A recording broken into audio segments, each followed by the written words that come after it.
జయసూరి గారు.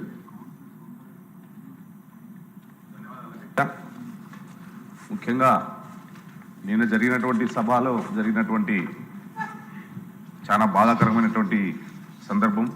దానితో పాటు కూడా ఏదైతే ఎమ్మెల్యేలకు శిక్షణ తరగతులు ఇచ్చే కార్యక్రమానికి కోట్లు ఖర్చు పెట్టి శిక్షణ తుస్సు అని చెప్పేసి 22వ తారీఖు నాడు సాక్షి పేపర్లో ఆయన అవినీతి పత్రికలో లోకసభ స్పీకర్ గారి పైన తమరిపైన ఇలాంటి గౌరవం లేకుండా కూడా ఆ సాక్షిలో ఇచ్చినటువంటి కథనాలు చాలా బాధాకరమైనటువంటి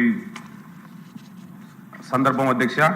అయితే శిక్షణ తరగతులు జరగకముందే కోట్ల రూపాయల ప్రజాధనాన్ని ఖర్చు పెట్టి ఇక్కడ అసెంబ్లీ ఆవరణంలో టెంట్లేసి ఖర్చు చేశారని చెప్పేసి ఒక తప్పుడు నివేదికలు రాస్తూ రాష్ట్ర ప్రజానికానికంతా కూడా ఆయనకున్నటువంటి కరపత్రమైనటువంటి సాక్షి పేపర్లోను సాక్షి ఛానల్లోనూ తప్పుడు ప్రచారాలు చేస్తూ ప్రజాస్వామ్యంలో సభలపైన ఉన్నటువంటి గౌరవాన్ని అగౌరవపరుస్తూ ఈరోజు జగన్మోహన్ రెడ్డి గారు ఆయన సాక్షి పేపర్ అవలంబిస్తున్నటువంటి విధానాలు చాలా బాధాకరమైనటువంటి విధానాలు అధ్యక్ష.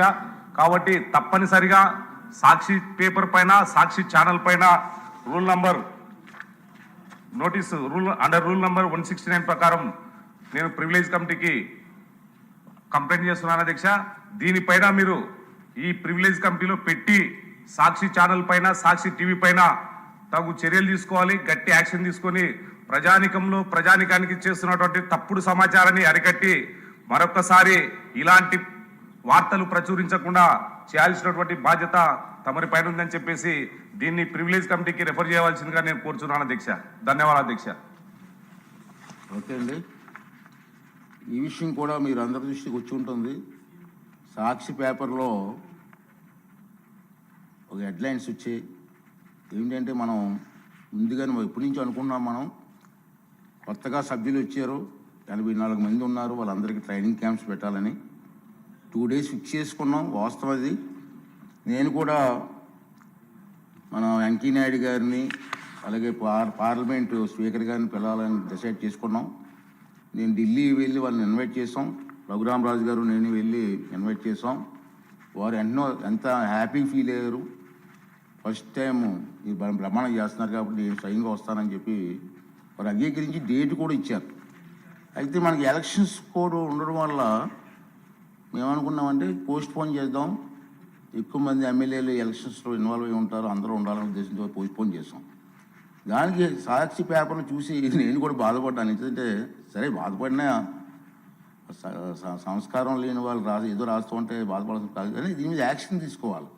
అందుకే సభ్యులు మిమ్మల్ని అభినందిస్తున్నానండి. ఇది ప్రతిపాదించారు. దాంట్లో ఏమి రాశారంటే ట్రైనింగ్ క్యాంపులు లేవు, ఏమీ లేవు, కోట్లాది రూపాయలు ఖర్చు అయిపోయింది అన్నారు. కోట్లాది రూపాయలు ఖర్చు అయిపోయింది సార్. దుర్వినియోగం చేయిస్తున్నారు మనం. అసలు మీటింగే పెట్టలేదు మనం. కోట్లాది రూపాయలు ఖర్చు అవుతుందండి. ఆఖరికి పార్లమెంటు స్పీకర్ గారు కూడా ఫ్లైట్ టికెట్లు కూడా అతని డబ్బు తీరు కొనుక్కున్నారు. ఇలా ఇష్టం వచ్చినట్టు రాయడం కూడా బాధ అనిపించింది. కానీ మన సభ్యులు గౌరవ సభ్యుల్ని అభినందిస్తానండి. వీళ్ళు లేవనెత్తారు. మీరు లేవనెత్తినటువంటి మీ అభిప్రాయాన్ని నేను కూడా దృష్టిలో పెట్టుకొని తప్పనిసరిగా మీ అభిప్రాయ ప్రకారంగా ఈ విషయాన్ని వెంటనే సభా హక్కుల కమిటీకి నేను రెఫర్ చేస్తున్నాను. సభా హక్కుల కమిటీ ఏ నిర్ణయం తీసుకున్నా ఆ నిర్ణయం ప్రకారంగా వారి మీద చర్య తీసుకోవడం జరుగుతుంది. ఓకే. రెండో విషయం ఏంటంటే సభలోని రాజకీయ పక్షాల బలాబలాలను, ఆంధ్రప్రదేశ్ శాసనసభ నియమాలను, మునుపటి పద్ధతులను, సాంప్రదాయాలను పరిశీలించి అనంతరం గవర్నర్ గారి ప్రసంగానికి ధన్యవాదాలు తెలిపే తీర్మానంపై చర్చకు సుమారు 5 గంటల సమయాన్ని కేటాయించడమైంది. ఈ చర్చ జరగడం కోసం గవర్నర్ గారి ప్రసంగాన్ని ధన్యవాదాలు తెలిపే తీర్మానాన్ని సవరణలను ఈ ఉదయం 11 గంటల వరకు ఏమైనా సవరణలు ఉంటే ఈ ఉదయం 11 గంటల లోపున మన సెక్రటరీ జనరల్ గారికి మీరు అందించవచ్చు. ఇప్పుడు గవర్నర్ గారి ప్రసంగానికి ధన్యవాదాలు తెలిపే తీర్మానాన్ని ప్రతిపాదించవలసిందిగా శ్రీ కోన రవికుమార్ గారిని కోరుతున్నాను.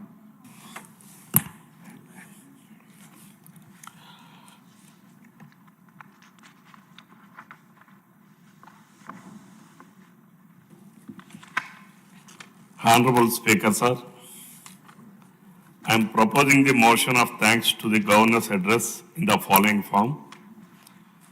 That the members of Andhra Pradesh Legislative Assembly assembled in the third session of 16th Legislative Assembly are deeply grateful to the Governor for the address which he has been pleased